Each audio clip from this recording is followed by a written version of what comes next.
Good evening, ladies and gentlemen, and welcome to another episode of A Real Point of View. My name is Greg Morgan, and I am the Real Movie Guy. I am your host, and here I am with all my co-hosts. Next to me on the screen here is Mr. Larry Dimkowski. He's the Must-See Movies film critic. Over there in the on my lower right-hand side, or lower left-hand side, I should say, is Stephen C., and he doesn't pick a bad movie.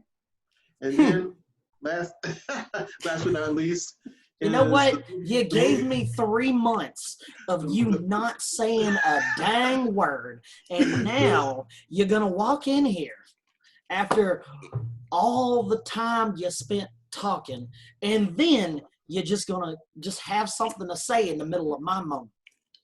I'm sorry, the virus made me say it. And that's the movie me You and ain't myself right. as Karen D. You And ain't right. Thank you for joining our dysfunctional family. And let me rephrase that, of film. All right, tonight, So ladies true. and gentlemen, we are going to talk about investigators. Films that we like that have that investigative flair. Somebody or something or some entity needed to investigate something that's going on, something that may have something to do with the macabre or some other kind of crazy thing that may have happened, or just the stereotypical murder. Who knows, mystery, whatever. So we're going to talk about that today in a few films that each one of us is going to present. So who wants to go first? Because I don't know. Well, why don't you pick somebody to go first, Greg? Okay, Karen, since you start talking first, you go first.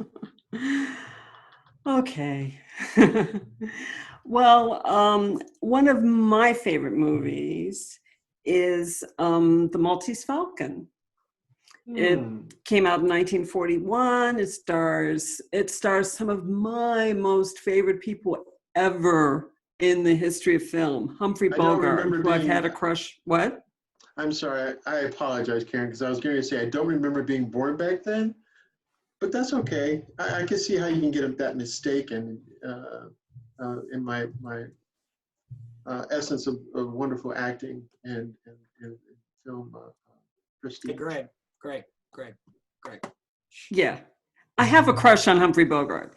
And the film also stars Mary Astor, Peter Lorre, who, oh my God, Peter Lorre is the bomb diggity of actors. I adore Peter Lorre. Sidney Greenstreet, and then just so many great character actors are in this movie. It's just, to me, this movie is just like it's like one of the best examples of the procedure of trying to solve a crime, the way that that a policeman, as Humphrey, or a detective, because Humphrey Bogart plays a private detective, the way that a private detective might go about just hunting down clues and just sort of really trying to put the pieces of a puzzle together. And in The Maltese Falcon, there's so much in the way of diversion. There's so many distracting things that are going on, diverting things going on, to divert Humphrey Bogart's character with Sam Spade, to divert Sam Spade from finding out exactly what happened. So when the film opens, basically Humphrey Bogart, as I said, is a private detective, Sam Spade, and he has a partner whose name I can't remember off the top of my head. Somebody help me here. Might be a good reason for that as far as longevity in the film. Just saying. Just a little spoiler there. So, might be a reason why we don't remember his name so clearly. Right. But and it's not Thisbe, it's some other name. But anyway, his partner gets killed. And Humphrey Bogart takes this very personally and decides that he needs to figure out what happened. Because his partner has a wife, family, and he wants to see justice done for his partner, and also he feels like his partner got set up and that never should have happened. And that that whoever set him up went to a lot of trouble to do that because his partner was too smart to just get set up. So that's how the movie opens, and Humphrey Bogart just goes on this really long and winding, fascinating journey that involves a number of people looking for this item called the Maltese Falcon. A falcon that's all black, but supposedly if you take off the black, then you'll see like rubies or diamonds or some precious gems. Anyway, it's supposed to be worth a crap load of money. So everybody's after the Maltese Falcon, or the people in this movie are after the Maltese Falcon. But in the meantime, there's this murder going on. And Humphrey Bogart gets beaten up. He gets, threatened. I mean, people want to take his license. People don't like him much. And what I love about this movie is that Humphrey Bogart's character, Sam Spade, is focused on the evidence, in spite of all of the forces that converge to divert him from the mission of finding out what happened to his partner. He has a laser-like focus on evidence. What is going on, and how do I put these pieces together? Why do you have your hand up, Greg? Miles Archer. Yep. Oh, thank you. Yes, his partner's Miles Archer. Sidney Greenstreet's in this movie, somebody else who I adore, a great character actor. Oh my God. I mean, the man just owns every part that he inhabits, every single part. It's just amazing. And Alicia Cook, another great character actor. My favorite. In this movie. I knew Larry was but one gonna of say my that. favorites is Mary Astor. Oh my God, she was amazing in this movie. Amazing. Is she a femme fatale? Is she a damsel in distress? Is she a cold-blooded killer? Who knows? The story changes every 5 minutes. There's a punch. Sam, what? There's a punch that Sam gets every time you mention anything that you just mentioned. He gets a punch because he doesn't know either. Right, he really doesn't. Yeah. He's just and he's like, she's dreamy, but she lies, but she's in trouble, but she lies. But she lies, and I just, anyway, I love his laser focus on the evidence and the way that he just doggedly pursues that.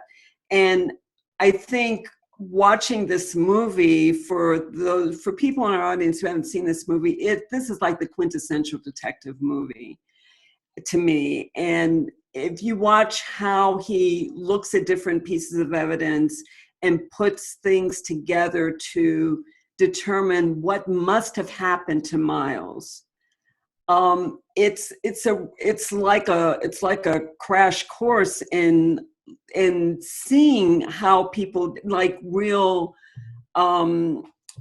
deductive thinkers, think. And that's what Humphrey Bogart is doing. And the other thing that I love about this movie is that as much as he is tempted by some of these diversionary tactics, he stays true to his mission. And the mission is to find out what happened to his partner and to, if at all possible, make sure that that murder is addressed in the legal system. And there are just so many reasons for him to just say, screw it, I'm out. I was beat up once too many times. There's that Maltese Falcon. Maybe I can just retire and go to a nice Caribbean island or something with Mary, or not. So many reasons, but he stays true. And I would tell you exactly how he stays true. My favorite scene in the movie, but that would be giving too much away, so I won't. But that is one of my favorite movies. It was directed by John Huston, which is one reason why the movie's so damn good. John Huston is a consummate director. He's an amazing director. And John Huston also wrote the screenplay as well as Dashiell Hammett. And Dashiell Hammett wrote the novel that The Maltese Falcon is based on. So you got top pedigree. You've got like the sources involved in creating this movie, and the casting was just, beyond reproach in my opinion. There weren't any weak performances. Everyone, no matter how small or large their parts, were amazing. It's really one of the best movies to come out of in movie history, in my opinion. It's one of the best. But it's a great movie to just get an idea of what it's like to follow the evidence and figure out who murdered my partner. Copy that. It is a very good movie. I have seen it twice. Very good film. So with that being said, we're starting into that investigative motif. What about you, Steve? What movies did you come up with? Just give us one of yours right now. The one movie that I can say that puts you in the driver's seat as much as it is for the film itself, and the detectives involved in it, when they're trying to piece together what exactly happened, is The Usual Suspects. So true. All-star cast. When you really think about it, with guys, some people kind of playing outside of their comfort zone. Kevin Spacey proving, as his acting chops is, he can pretty much do whatever. This one that's sitting really well, where he the idea of coming up with a story on the spot and then adapting your story somewhere else is amazing. Benicio del Toro is hilarious. So much so that they had to do so many takes because he was making everyone laugh. He just couldn't stop making people laugh. Just with it, and he was just saying stuff. No, that was his character. He was in character the entire time he was on the set, and people could not take him seriously. So that kind of little behind the scene makes the movie more enjoyable. But they're on this detective, this David Kuyan, really, really, really wants to nail one guy to the wall. He wants to prove he did it. He is bent on this guy did it. Of course, the only survivor from the tragedy, which you learn at the very beginning of the movie, is Verbal Kent, played by Kevin Spacey. And the way the detective goes about getting the story, the real story, the true story out of Verbal is hard and kind of relentless, but it's also, he wants to be educated as to what happened. What behind the scenes am I missing? You're safe. You're free. You're on your way out the doors. Just tell me the truth. Nothing leaves this office. Everything is kosher. Like, there's no recording. There's no nothing. So Verbal basically spins this awesome story about just everything that they're trying to do. And it all starts with one guy committing a crime he wasn't supposed to commit, and then lying about it. And that just spins this whole story out of control. And the left, the right of this movie, the way it keeps spinning back and forth, the fact that toward the end of the movie, they give you every single piece of the movie as you're watching it. They give you every puzzle piece you could possibly have. And I still don't know a single person that put it completely together by the end of it the first time they watched it. Correct. It was that kind of movie. That's so amazing. Oh no, you didn't, Larry. Don't lie. No, I really, I really did. No, you But- don't get to. You don't get to play that card. That's fine. But I'll tell you though, that aside, it's a movie that has just the right type of twist and turns that plausibility is never suffered. Mm-hmm. So it could have been anyone, and yet, just like a great Agatha Christie story, all the suspects start going away. Right. So it's kind of it makes a lot of sense. It's a well done story. And the end of the movie is probably one of the more surprising things that you'd ever see in movies. And it's so not dramatic. It's not dramatic. It's just slow. And it's a build up. And then all of a sudden, bam. And all of a sudden it's here, but there's no bam. There's no, this is it. We've cracked everything. There's no wide open anything. It's just, and this is the end. And it's just delivered so perfectly well. It fits the way the story has been told from the very beginning. It's just, I'm not going to say it's perfect, but it's close. So that's my first movie. That's a good When one. did the Well, usual when did more the fun. usual suspects come out, Steve? That's a good question. 1995. 19, yeah. He was in the Which- 90s. Which it was 1995. It was initially released in just a few theaters, and then because of favorable reviews, it was granted a wider release. And the McCrary, I think that's how you say his name, won an Academy Award for Best Original Screenplay, and Kevin Spacey winning an Academy Award for Best Supporting Actor. And so it just, all around this movie, like everyone loved it. Yeah, and Yeah, the those are funny good thing is that when everything is said and done, Kevin Spacey really is the lead actor in this. Mm-hmm. But that he won in for Best Supporting Actor, and there's other political reasons for that, but it just goes to show how easily we're beguiled to look at the story in a different way, and it's masterfully done. I applaud you, Steve. This is a great film. And one more thing about this movie, I think it's actually perfect that he wins Best Supporting Actor for this movie instead of winning Best Actor for this movie, Mm-hmm. because of his interaction with every other character. Mm-hmm. Like he is support of. literally supporting Yep. every other character in the film. Good point. What about you, Larry? What do you got uncover out there in Chicago? Oh, sure. Blame me. No. There's so many from which to choose. I was overwhelmed with that, but I found myself getting into a trap.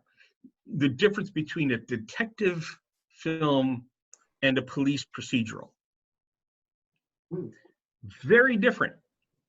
Very different. Although they often have a lot of similarities between I was them. going to say they're not mutually exclusive. No, they are not. But as far as the main thrust of the film, also, you'll find that in one of them, the one I'm going to talk about first, that one is also a chase film. And it's often billed as a chase film more than it is a detective film. It came out in 1971, and that's The French Connection. Starring Gene Hackman as Popeye Doyle. Now, first of all, I want to tell you, it's based on a true story.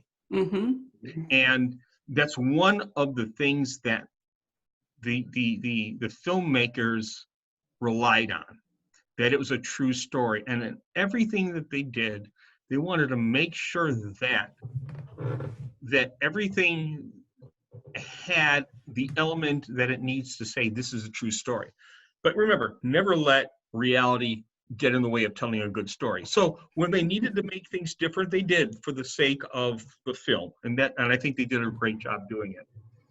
The film won a bunch of awards, and basically it's It's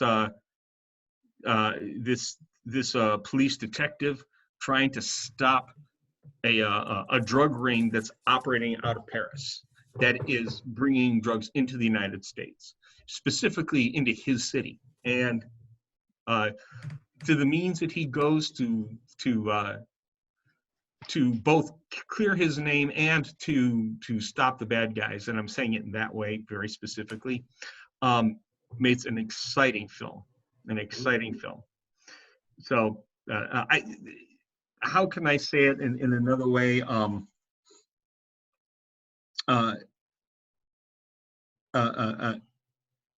His partner, played by Roy Scheider, another fantastic film actor.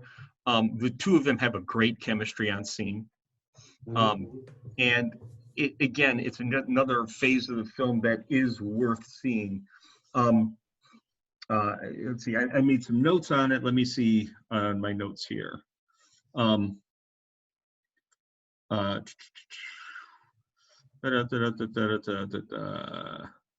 Is that what you wrote down? You wrote down da da da da da da da da da? I did, and I found that it helped.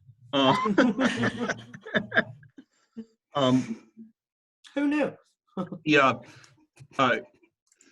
And today's audience may have a couple of problems with the film, because it was filmed in 1970, in 1970, and it was released in 71. And so 50 there's years a lot, ago. Yeah. Half And a so century ago. There's a lot of film conventions that are no longer used, that are in this film, but because the film is really telling a story, and they stay very true to the story they tell, for that reason and that reason alone, it is a film worth watching. Nice. Yeah, I enjoyed Fincher Connection. I'm a fan of chase scenes if they're done well. And in that particular movie, it's done pretty well. And it doesn't shy away from the essence of what the story is what's really going on, both in the United States and in Paris. And the fact that it's based off of a real person, it just makes you, as a viewer, gives you the ability to see and hopefully get a better understanding of what real people are actually going through, just to, and especially in this case, prevent crime and or get the evildoers. And that fine line between you and the evildoer is expressed in that film too. So really quick, this is some of the notes I took here. At the Academy Award, the 44th Academy Award, it won the Oscars for Best Picture, Best Actor, Best Director, Best Editing, and Best Adapted Screenplay. Wow. So you're really, just in that alone, you're really getting into something that is really, and I need to quote myself, a must-see movie. Mm-hmm. Yes, indeed. It really also broke open a few things. The camera work in this film is stupendous. You for people who have heard me talk, the film is all about the visual media. It's all about what we see. Right. And what we see is stupendous. Taking a look at how the camera follows the chase scene, or how the camera anticipates the chase scene, is incredible. How the camera anticipates how Hackman is moving towards something is incredible. And this is all planned. It's all planned meticulously. Sure, there's a lot of give and play about what the actor gives to the camera, but then the cameraman says, okay, or the director says, okay, let's pull back, move the camera over here.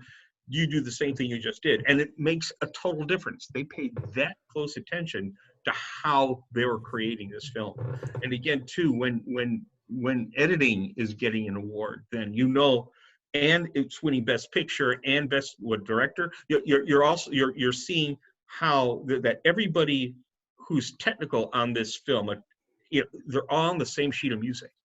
Right. And that's hard to do. In a collaborative medium, that is real hard to do. And so I applaud those filmmakers way back there in 1970 and 71. And every single time, at least once a year, let me say it that way, at least once a year, it's a film that I go to and I say, I got to watch this again. For budding filmmakers, it's a movie you have to see. Copy that. Nice. What about your film, Greg? Oh, hey. Moi. Don't pretend that you forgot that you had a film when you know you have a film you want to bring up. No, I didn't. I wasn't pretending I forgot a film because I have more than one film to bring up. How could I forget? Just trying to decide which one I wanted to present first, really, is what I was doing. So, tactical. No. Okay, I was having a mental breakdown, okay? You happy? As long as you know it. Well, thanks for being honest. See that? Okay, so the first film I'd like to talk about is a film that I fell in love with. I have a cousin who's very much into film noir and has introduced me to this category of essence of film. A lot of the film noir back in the 30s and the 40s films, especially films that dealt with detectives. I found a film that had an actress that I loved in movies, as well as an actor that I liked from the era. So this movie came out in 1944. The name of the movie is Laura. Laura is basically, thank you, Larry. Laura is basically about a situation where this relatively prominent woman has been killed, murdered. And so a detective is obviously put into play to try to find out and investigate what's happened to this woman. But he has to also try to understand who this person is in order to get as much detailed information as he can. And this movie deals with a lot of different things that I thought were kind of cool, like a person actually narrating the film. Well, there's an actor in this film, Clifton Webb, who is in love with the person who was murdered. And he pretty much narrates the film and actually introduces us to Laura, his understanding, his aspect of Laura, and his infatuation with this wonderful person. He's telling the detective this to give the detective an opportunity to truly understand and know who Laura was.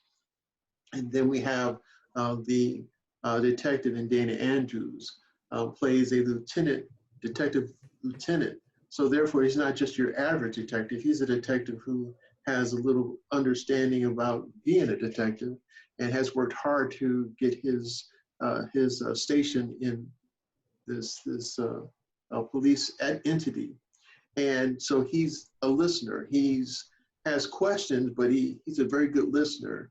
And Clifton Webb, who plays Waldo in this movie, gives his impression of this wonderful person.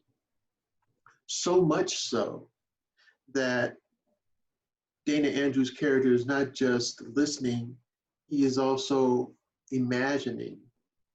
So one of the cool things about this movie is that the title of the movie, Laura, is played by Gene Tierney, who's one of my favorite actresses of all time. And she plays this relatively wealthy, very modern, very aristocratic woman of power and presence who didn't start that way. And we find that out by Clifton Webb's description of Laura, coming from humble beginnings to being this marvelous and person who is so trendy that people want to be around her. So why was she murdered? Who wanted to kill her? What was the reason to kill this person if everyone seemed to love her, like her, be a part of the situation? One of her suitors in this film is Shelby, and Shelby's played by Vincent Price. Well, Vincent Price in this movie? Yeah, he's brilliant in this film. film. He's brilliant in this film, yeah. I mean, this is one of those films that this is a cast of just great people. Gene Tierney, Dana Andrews, Clifton Webb, Vincent Awesome. Price, Judith Anderson. I mean, this is just a great film with a wonderful cast of characters. And everybody is a character in this film. And everybody seems to love Laura, but yet they always had that little snippety thing that they say, well, you know, Laura's a wonderful person, except, or Laura's a wonderful person, and I really like her a lot, but Laura does a whole bunch of things that helps the world, but she takes too many chances.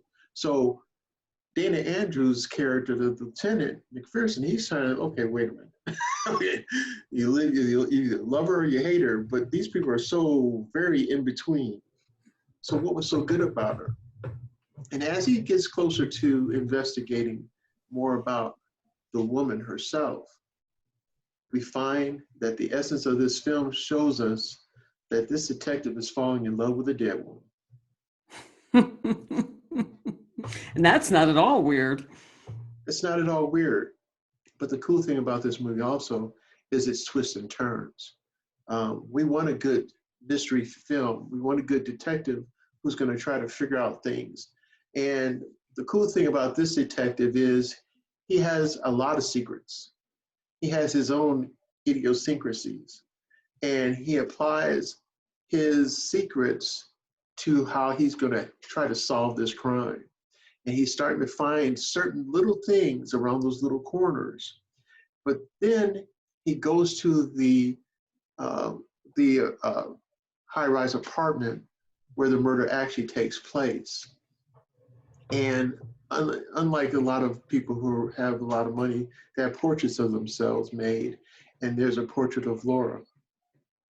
And now he's not just falling in love with the stories that were given to him by primarily Clifton Webb's character, but he's now seeing what the guy was talking about, and the guy didn't describe her as well as what he thought he saw. And then the surprise of this whole movie comes to play in the apartment where Laura was murdered. Got to see the film to see what really happens in this film and all the twists and turns and how this detective figures things out because of what's been said by all these different people. How he figures it out it's just amazing in this movie. And the essence of Laura comes out in a way that is very surprising. So you've got to see Laura. It's a wonderful film, as I alluded to, great actors and actresses in it, and it's a classic. And kind of almost a stereotypical film noir, this black and white film genre with these wonderful detectives, very well dressed, very I don't know how to say it. It's just a wonderful film to see. One of the things that I like to mention here, Greg, is it's directed by Otto Preminger. And one of the greatest of the filmmakers that came out of that era. Most people in the United States know him because of a character he played on the Batman TV show in the 60s, Mr. Freeze. That was Otto Preminger. But as a director, the man was brilliant. If you take a look at his filmology, it is incredible. The sheer number of films that he did that made a difference at the box office. So he knew how to tell a story. He did. Yep, he sure did. And Laura is a story that is well to be told, not just as a film, but also by the character within the film narrating the whole essence of who Laura truly was. But was she really? That's for you to investigate. When did Laura come out? 1944. That's right, you said that. One of the cool things about the war films is that whether or not they have anything to do with the war, they had everything to do with the people being affected by the war. And Laura is a great example of somebody getting caught up in something he wasn't expecting. And the Gene Tierney character. And and my God, how's he going to handle it? And what is he going to do? And is it affecting his judgment as a detective? It's Clearly that, without truly knowing what the actual essence of what that surprise is, yeah, it changes everything. it does. It absolutely does. And they did such a great job pulling that out. It's one of my favorite movies. I've seen it a number of times, and it's riveting each time. I could see it again and again and again.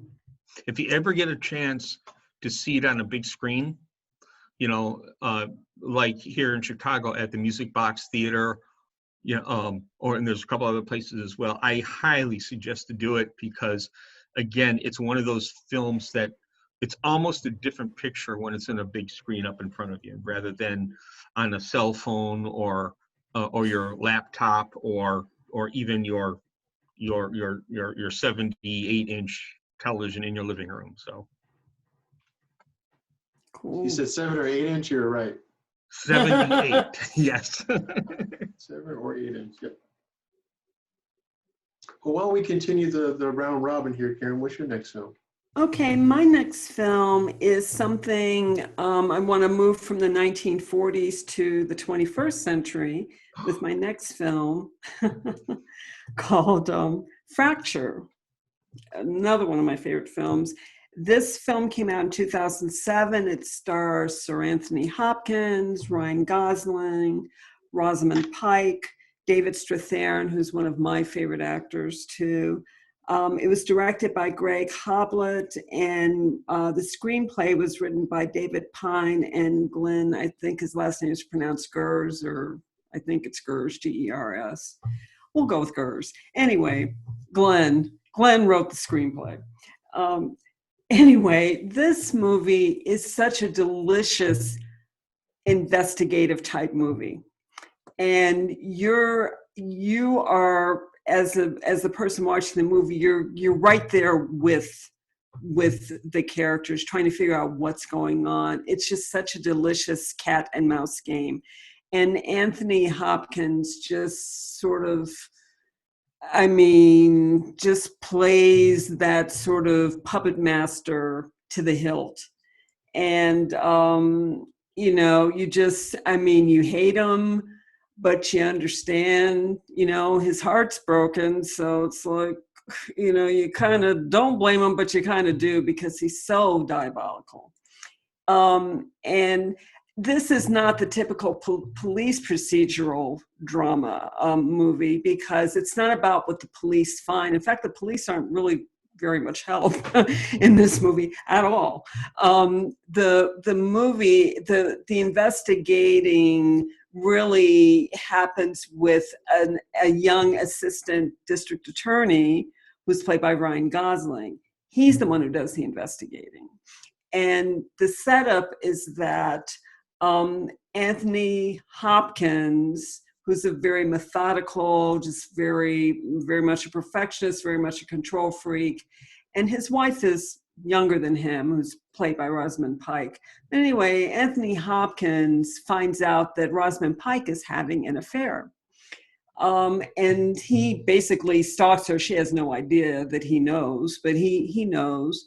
And he's sort of stalking her, and in the process of doing that is formulating this very detailed, drilled down to the nth degree plan to sort of kill her and get away with murder.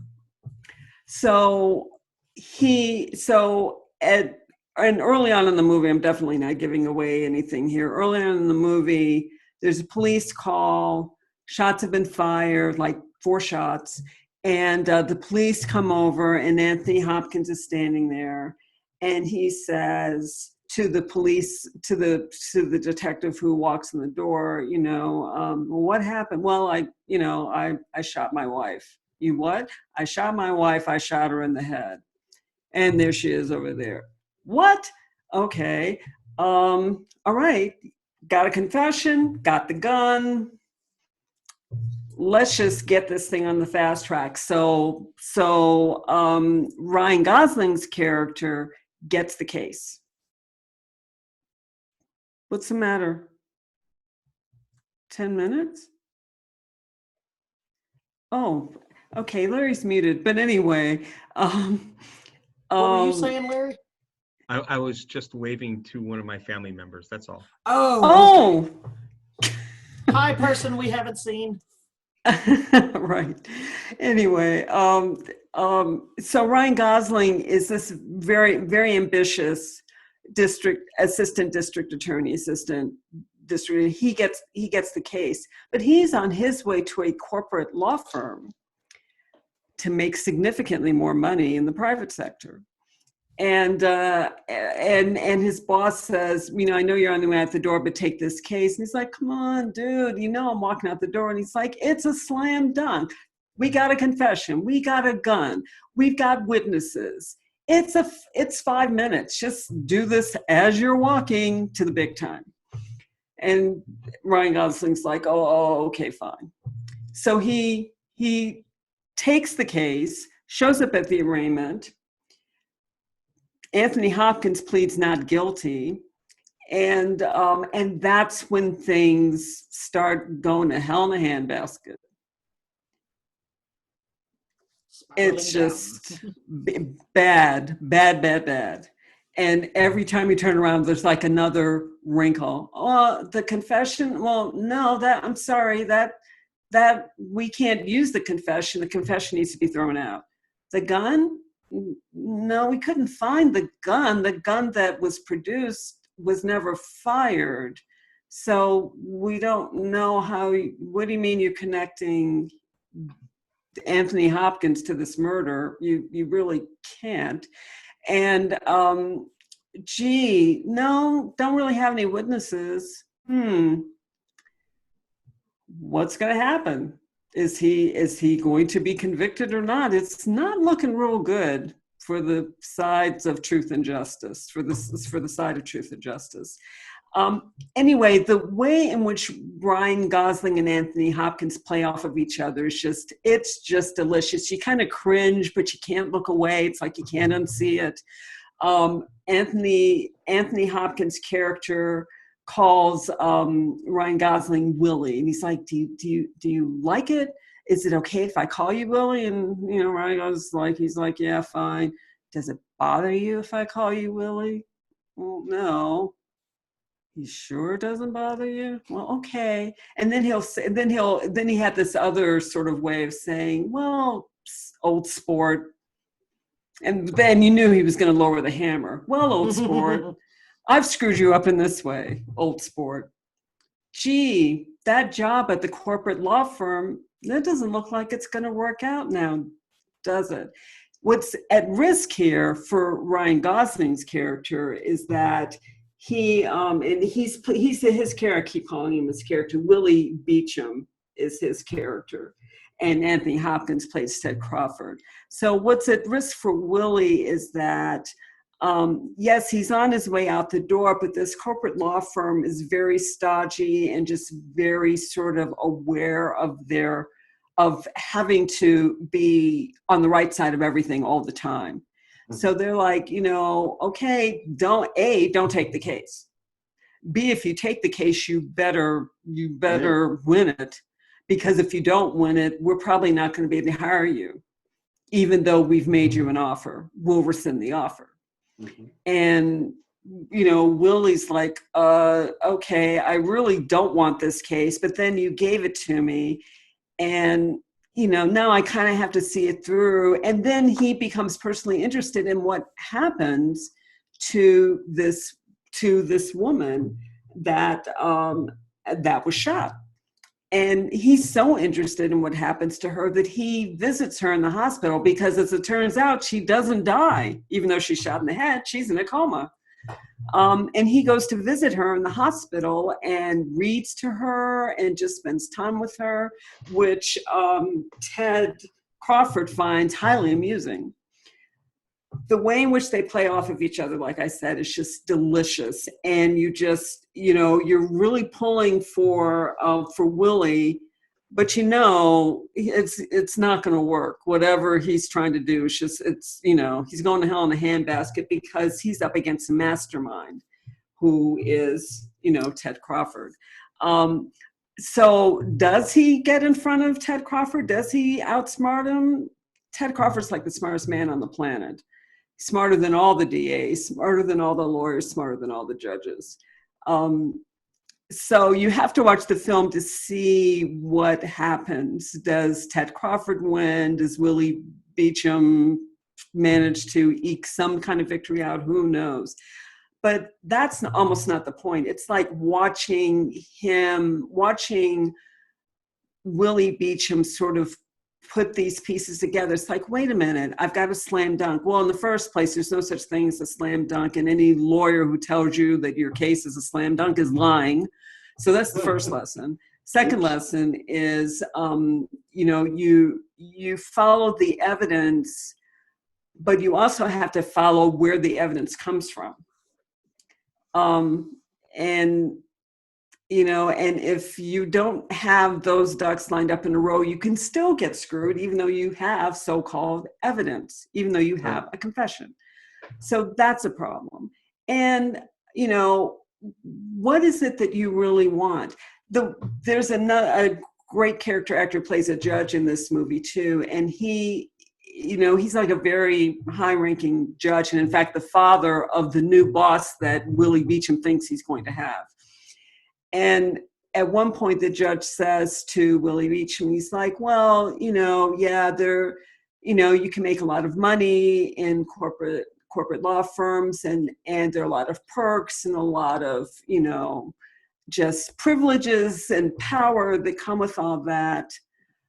But at the end of the day, there's something really satisfying about the government job in which your job is to get the bad guy. And if you can get the bad guy and be successful in that's something that all the money in the world, I don't care where you are in a corporate law firm, all the money in the world can't buy you that. Right. There's something to be said about that. And I'm like, that is so cool that I used to have a government job. That's why I kept that government job. That's why I didn't go corporate, I said to myself. So, but anyway, it's a really well done movie. It's just string you along, and you can follow the pieces and try to figure out where Anthony Hopkins is going to go, and you probably won't be able to figure it out. But it's a great ride. It's like a roller coaster, and it's sinister, it's diabolical, and it's fascinating all at the same time. Really, really, really well done. And if you probably couldn't tell, another one of my favorite movies. It's actually a really good movie. I saw it as well, and liked it. So I like that suspenseful whodunit.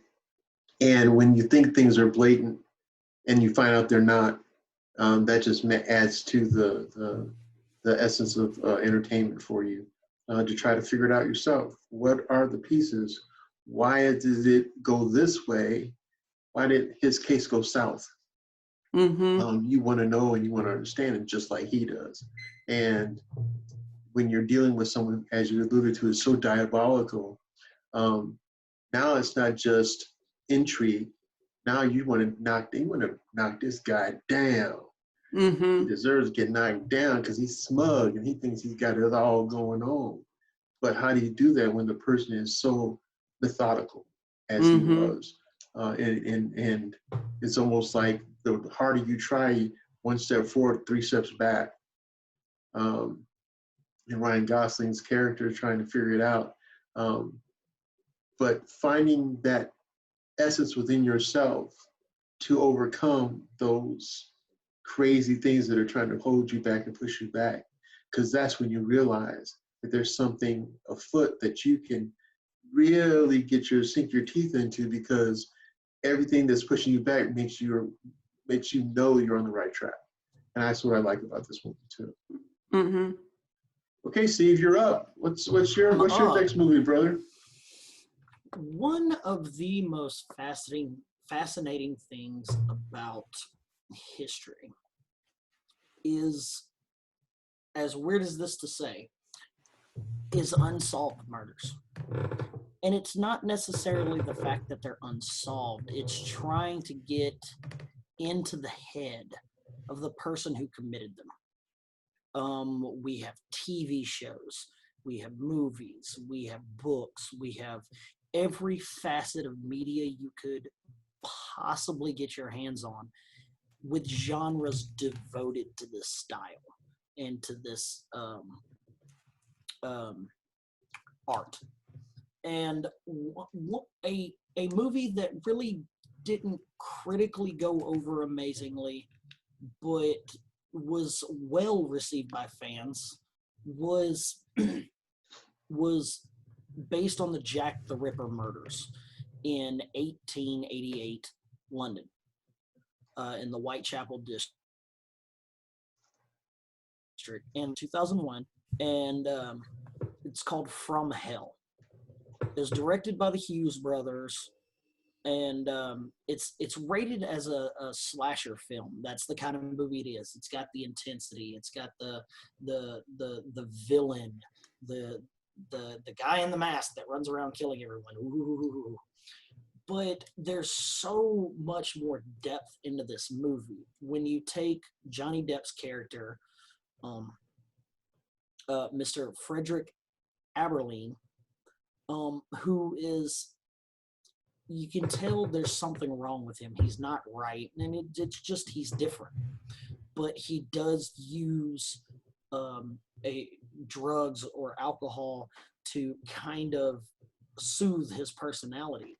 But the one thing it allows him to do is he gets to unlock basically a part of his mind, and it just, the way it works, it's almost like he sees visions of things that have happened or visions of the event in front of him. And what it is he's just piecing all the puzzles together in that moment.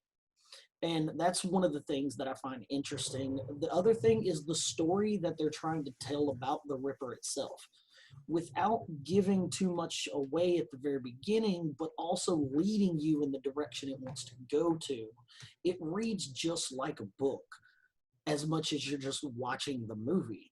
And it's very educated in its approach, and it's very precise in the sense of you don't really have to guess too much into this movie, even though this is investigation, even though they are trying to figure it out. And it's nice to see how Aberline is so ahead of everyone else in the movie, where everyone else is just giving into panic and everyone else is giving into the hysteria. And then there's so much more that's behind the scenes, where you get to see, crooked and corrupt politics and high society meld into what's going on, and the cover-ups of the old world, as we would say, and how much it can relate to things that we still read about today, and stuff that has gone through history since before this point, where, it seems like it's telling the same story. It's just doing it in a nice alternative way, even though it is a slasher film, even though it does give you the gore factor in the certain points. And it tries to do such a good job of staying accurate to the history while telling you a story that's not really there. And that's just what makes it really good, in my opinion. It's because there's so much that this movie does, because this is a story that you have so much leeway with. You have so much, you can go far left, you can go far right with it, you can go any direction you want, as long as you keep the small fundamental things that actually happened in the movie. And that's what makes it so good, in my opinion, is they tried to stay true while telling a fictional story. That's cool. Interesting. It When is. did the movie come out, Steve? The movie came out in 2001. It was, it's actually, the weird thing about it is there is a scene in which one of it's kind of the masterpiece murder happens of what the Ripper does. They actually did such a good job with the effects, the makeup, the room work, the way they did everything in the scene, that during that scene there is a police officer that walks into the room, walks back out, turns around, and actually throws up. That's real. That's what makes the scene kind of poignant when you think about what you're about to go in here. What Johnny Depp's character is about to see is that actually happened. That wasn't an accident. Or that was an accident. It wasn't supposed to be there. And it adds to the scene of giving it a slight bit of realism of, and even though you know you're watching a movie, it's just like, oh my God, he just threw up. And then you find out later that the guy, they did such a good job with all the effects and the makeup and everything, that he actually went in, was so disgusted by what he saw that he had to come back out, and actually it made him sick. And to me, it's those little things like that when you find out about them later on that make the movie so much more enjoyable, because you can really tell the detail and the heart that they put into the movie, and it just makes it that little bit better. Copy that. How about you, Larry? What you got next? Well, I have a film from 1973, and it's called The Long Goodbye. The Long Goodbye is a film noir, a neo-film noir, as it's in color, and it takes place it takes place after World War II, rather than during or before. It is a film from the book The Long Goodbye, written by William Chandler, and it's about the same detective from one of his greatest detectives, Philip Marlowe, as in The Big Sleep. And as a matter of fact, the woman who wrote the screenplay for The Big Sleep also wrote the screenplay for this film. Philip Marlowe is played by Elliot Gould. And let me tell you something about what, for people who are big fans of the Philip Marlowe character. Out of all the Philip Marlowe movies, this one portrays Philip Marlowe at the youngest out of all of them. He even acts juvenile in many ways, where if he's running, following somebody and calling their name, or sticking his nose up against the window. And a lot of that is Elliot Gould and his quirky acting and what he's done over his career. The director is Robert Altman. And right then and there, you know that this film is not going to be regular. It's going to be insensitive to a lot of things, and it's going to throw things at you from all sorts of angles. It's not going to be a regular film. His most well-known film is probably the movie MASH. And if you understand how MASH is just thrown at you, thrown at the audience, you'll understand some of what Altman is going to do with this film. Philip Marlowe,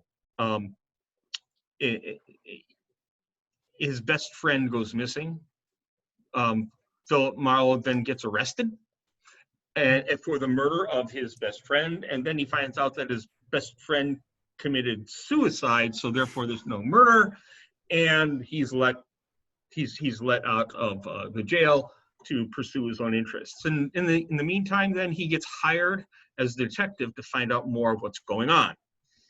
And the deeper he gets into that, the more and more it looks like he actually might have committed the murder. But we know he didn't. But things are just stacked up against him time and time and time again. And I'm not going to tell you anything more about it, because if I did, I will tell you that I'm giving away the film.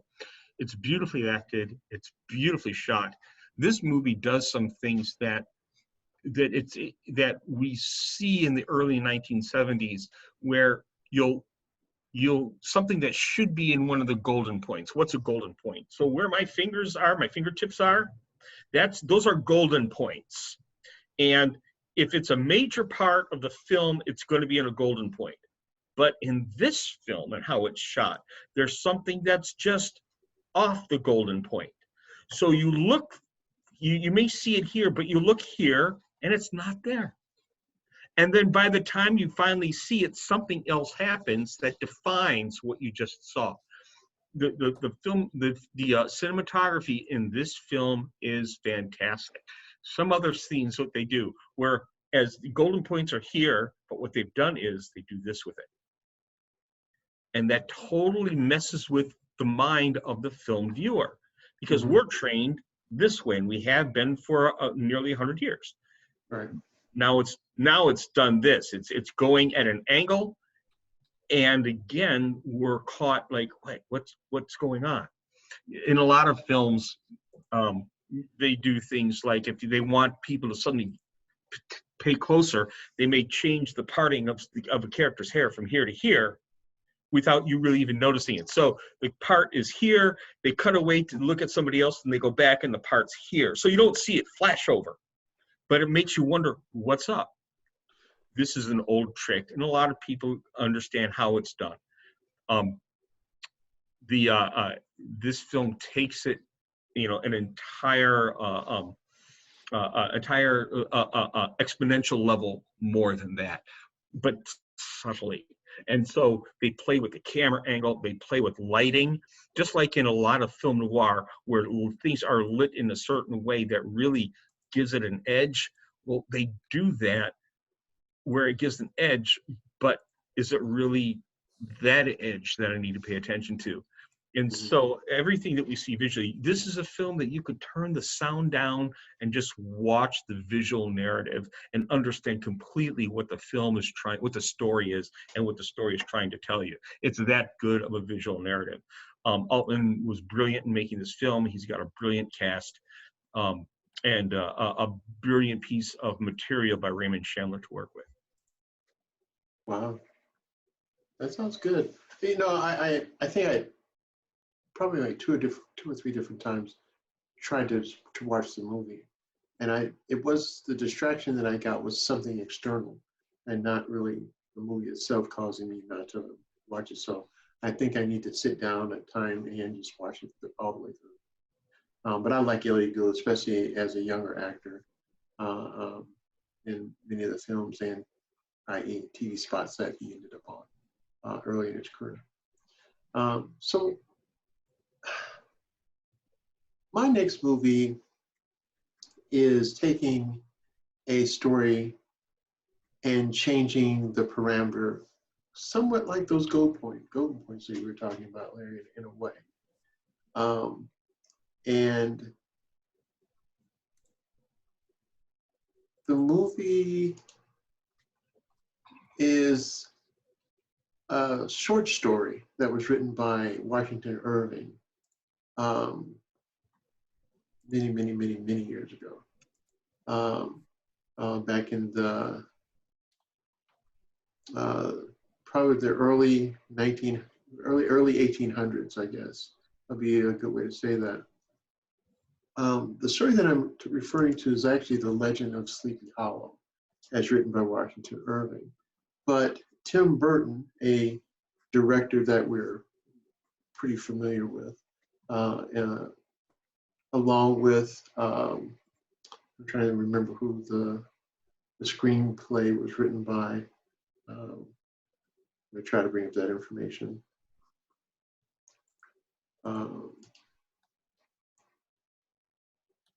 But anyway, until I find that screenplay, Kevin Yeager. But they've taken this movie of The Legend of Sleepy Hollow, where we are probably introduced to this most often around Halloween. But we take the Headless Horseman as the main anomaly or macabre figure in the story. They've taken it to a different level, just not just being scary and a scary main character, who is Ichabod Crane. In the original story, he's a school teacher who comes into a new area to teach, and is inundated by this legend, this horrible legend of the Headless Horseman, who goes out at night and starts killing people. They've taken a different approach. They've taken an approach of having an investigator going to the small town in New York State to investigate the beheadings of 3 people and try to find out who is committing this crime, who is the culprit of this crime. And the people of the town say it's some dastardly fiend and demon. And the main character in this is a constable, Ichabod Crane. So he's taken the school teacher and made him into a detective who's sent out to help solve this crime, because obviously there's something out there that's causing this, but it could not be something that is in the afterlife or the spiritual world, because Constable Ichabod Crane is a scientist. He is into different aspects of criminology that's going to help him solve this crime and do away with all this fuddy-duddy superstition and things of this nature.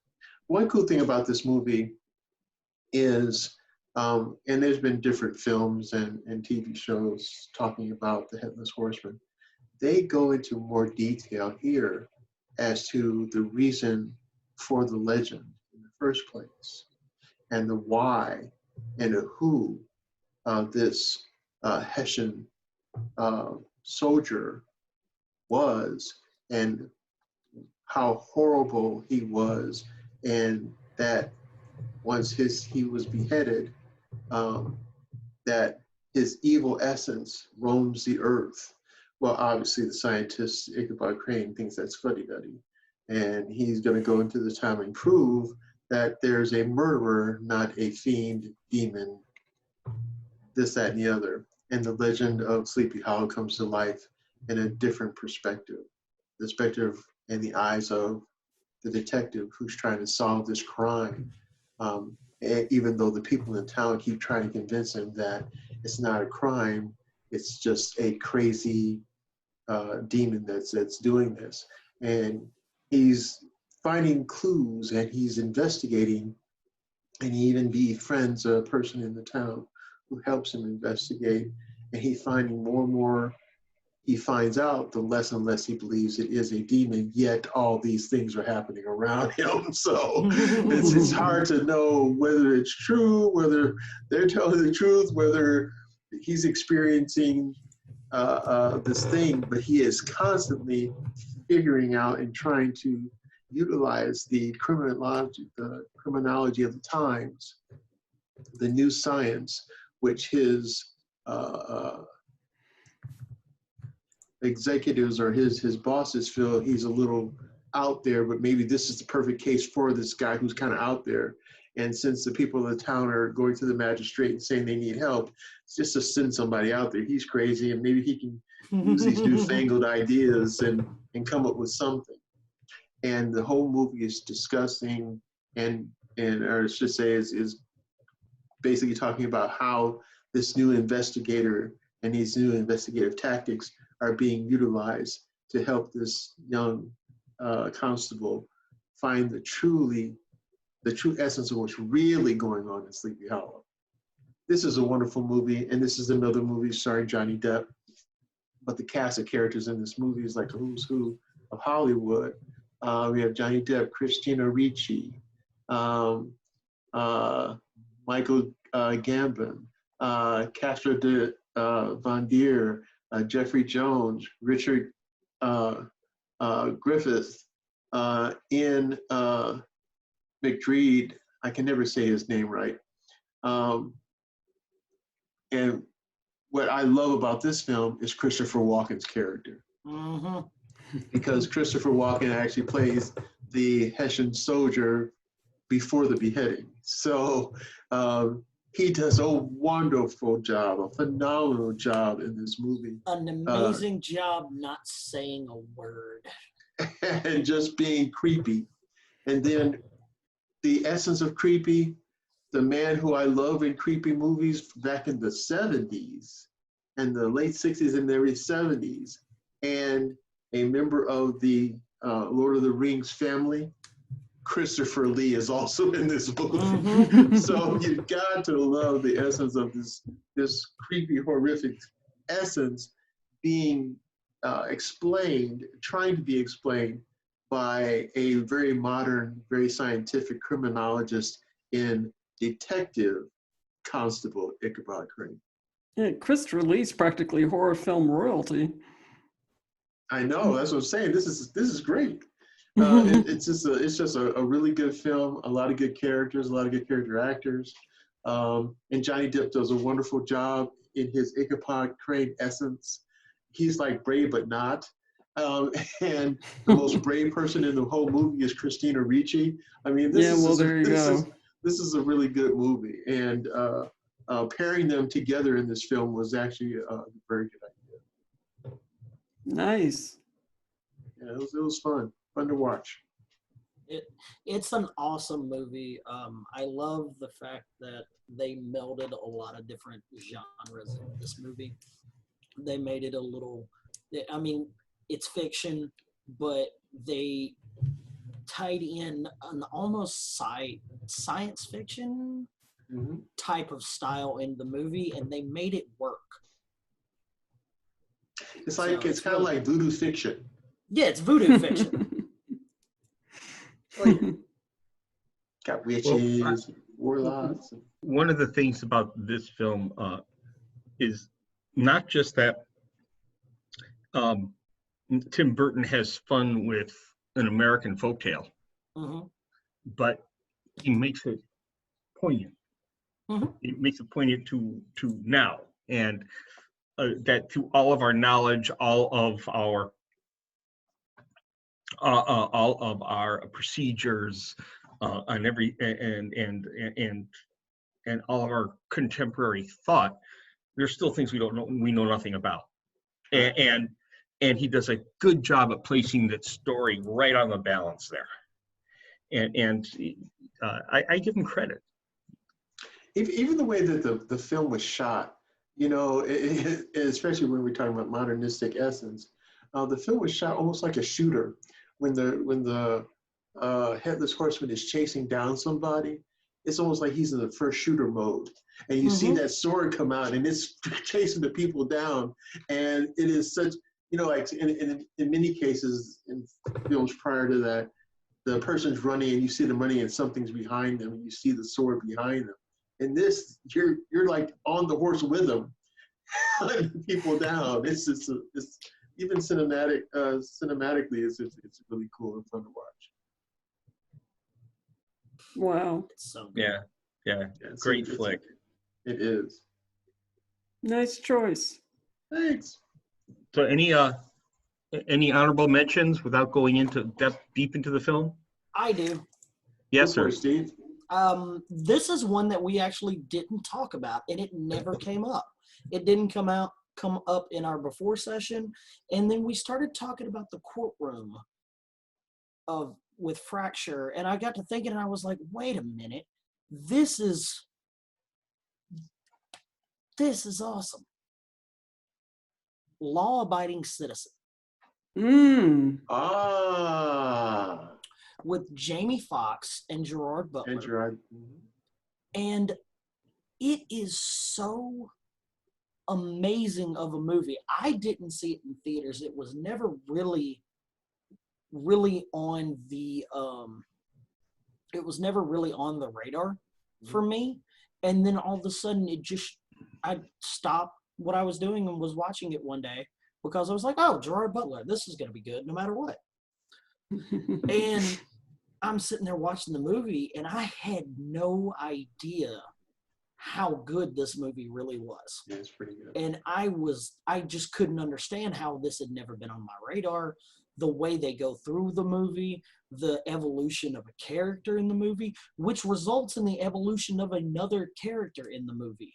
Right. The detective work that the investigative detective work that went in to Gerard Butler's character, for him trying to figure out his exact plan and how he was going to do everything he was going to do, to Jamie Foxx trying to decipher all of this crazy stuff that's happening around him, and how a guy he has locked in a jail cell is getting all of these things done. Mm-hmm. And it's very well done. Another movie with the DA Mhm. trying to figure stuff out and investigate things, and it not making any sense.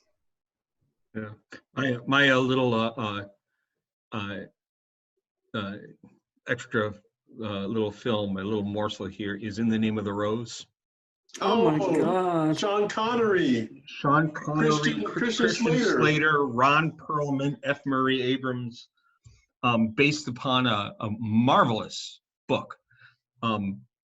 The film is a wonderful detective film. It is.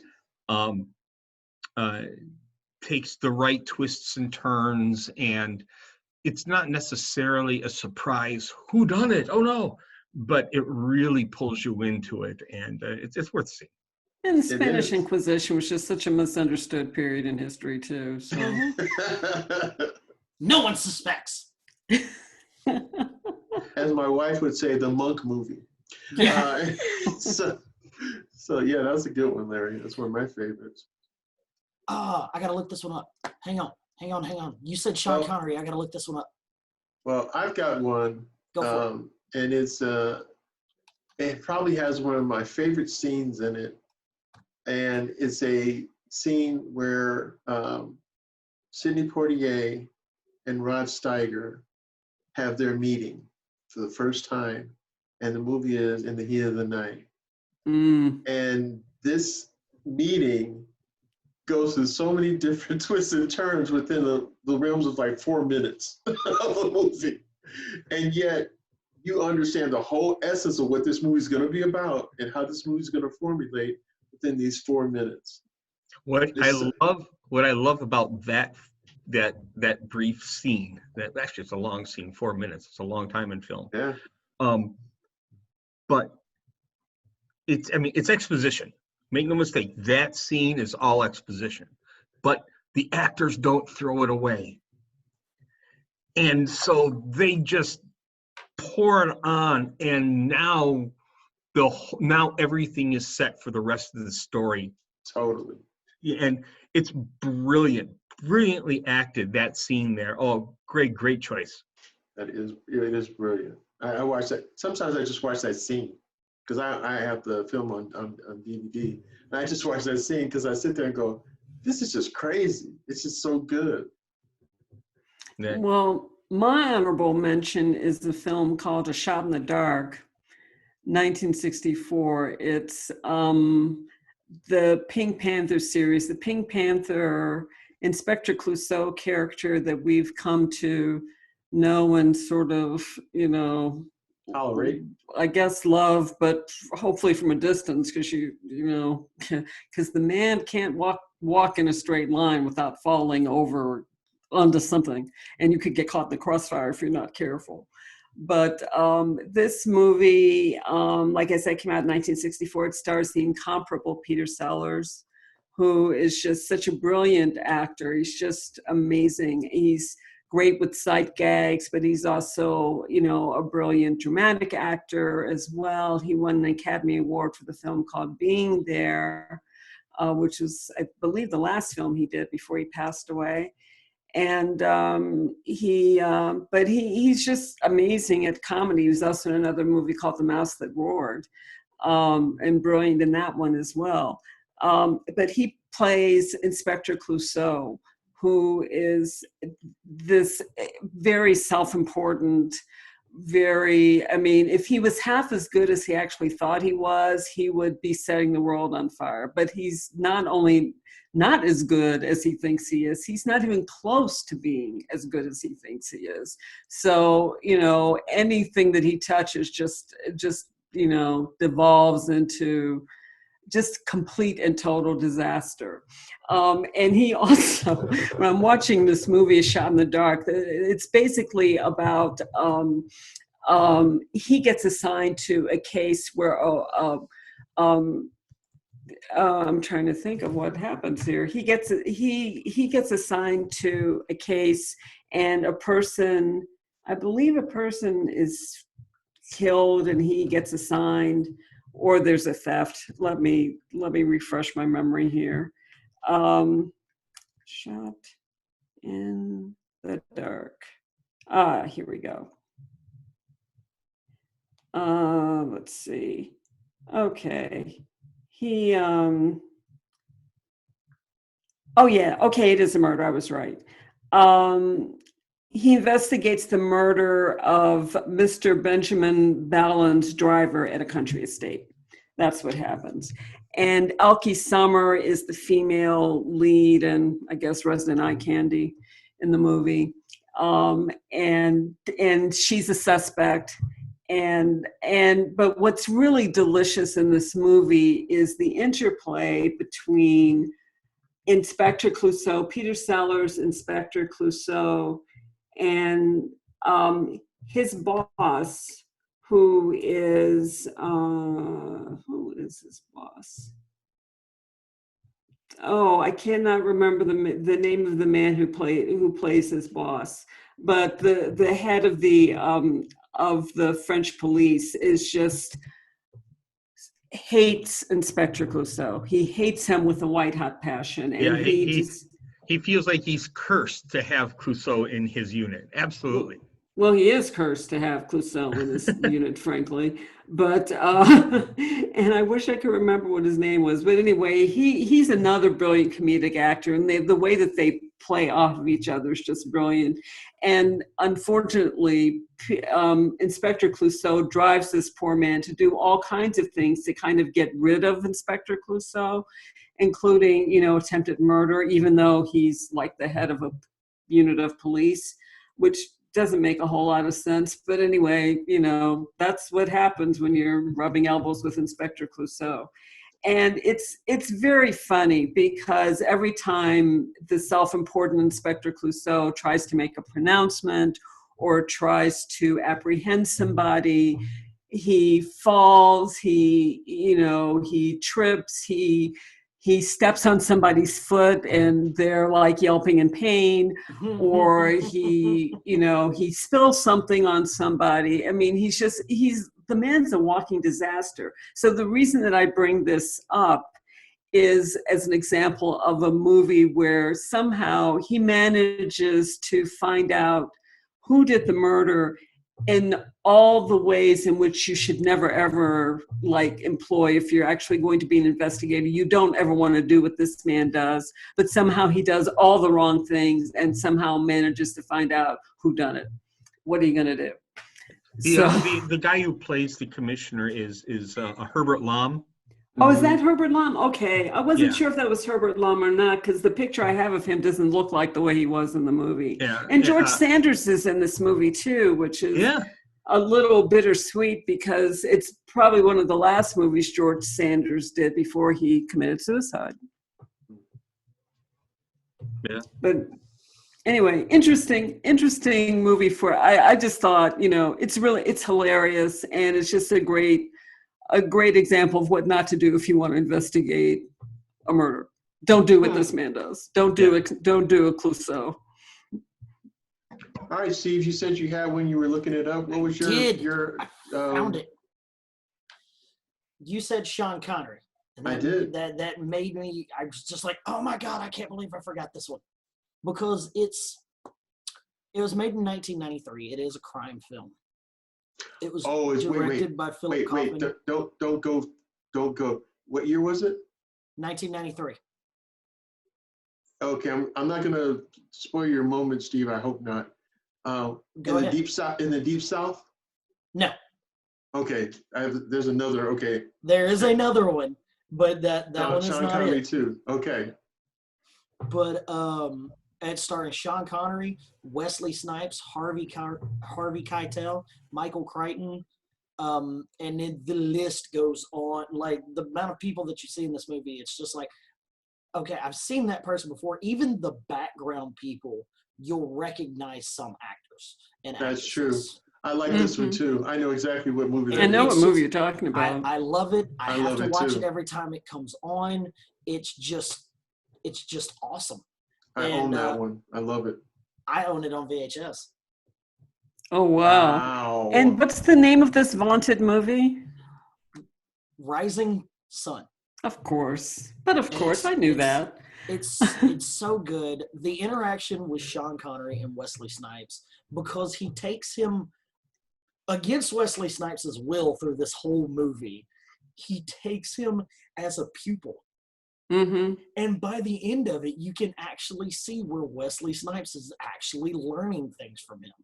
Mm-hmm. And it's, even though Wesley Snipes has been a detective, forever. Well, not forever, but he's been a detective for a while. He's experienced. He knows his way around the block. Guy. And speaks Japanese. And he does speak Japanese.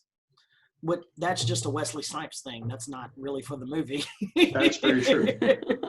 So the first time I saw this film, it blew me away because it's done almost, it is shot in a very different style. Mm-hmm.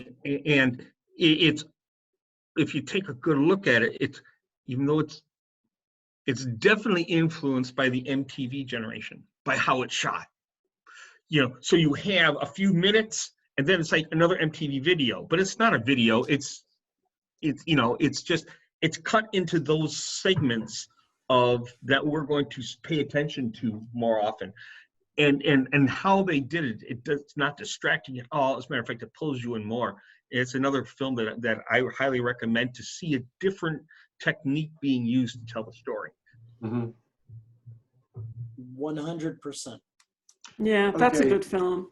So just a few years later, the film that I thought you were talking about was Just Cause. Mm-hmm. Oh, with Lawrence Fishburne and Sean Connery. That's what I thought you were talking about at first. Which is still good. And that only really like a year or two later. Mm-hmm. Yep. But yeah, I like Rise. I have both those movies actually. I'm a Sean Connery fan though. That's probably why. Because Finding Forrester is also a really good movie. I was just thinking about Finding Forrester. Yeah, very good movie. And Lynette has a word for that. Every time I've mentioned that, she goes, "I wrote the book," and tries to do it in the Scottish. Well, I hope she does a better job with the Scottish accent than you just did. No, actually, it's not quite as good as mine, which was professional. Oh. But okay. Ouch. But Scottish Embassy on line 1. You know what's good. Come on. Okay. Orc. Yes, yes, orc. See, there you go doing John Wayne again. I don't get it. I don't know why you always go there. It's like your go-to. John Wayne go-to. Well, I want to tell you a little. Yeah. well, ladies and gentlemen, we're starting to get a little long in the tooth, obviously. And a little loopy. We're starting to go around the bend. Yeah, we are. But the whole thing is to find these wonderful movies out there in order to see. And hopefully we've touched on some investigative films that you can investigate yourselves and try to find out what we thought was wonderful and hope that you'll find them wonderful too. So especially during this time where we're all kind of trying to find something to do, looking at some of these classic films might be up your alley. Any final thoughts, you guys, before we get out of here? Hey, everybody stay safe out there. Really. Yes, please do that. Please stay safe. And, it's always nice and it's always good, even if it's your favorite or if it's a brand new one. If you're doing anything around the house, put a movie on in the background. Sure. Get some of that, get some white noise, and maybe something will catch your attention and you'll sit down and have a good old time. And I'd also like to thank Zoom for during this time to allowing us to have a longer show. They're letting people have longer time on Zoom right now because, well, we're all stuck inside. So, Yeah, copy that. so I'd like to thank Zoom for everything that they're doing for us tonight. Thank you. Good Yeah, we point. appreciate it very much so. We really do. Well, ladies and gentlemen, enjoy the movies wherever you're seeing them, streaming, phone, computer, television, because it's a wealth of knowledge too. It's not just entertainment. There's so many things that you can and take away from it and utilize in your own lives. So enjoy the films, and we'll see you next time here on A Real Point of View. Check out our YouTube channel. We talk about a lot of other films too that might be right up your alley. So thanks again for your patronage. And again, as I already expressed, be safe out there. Take care, everybody. Night.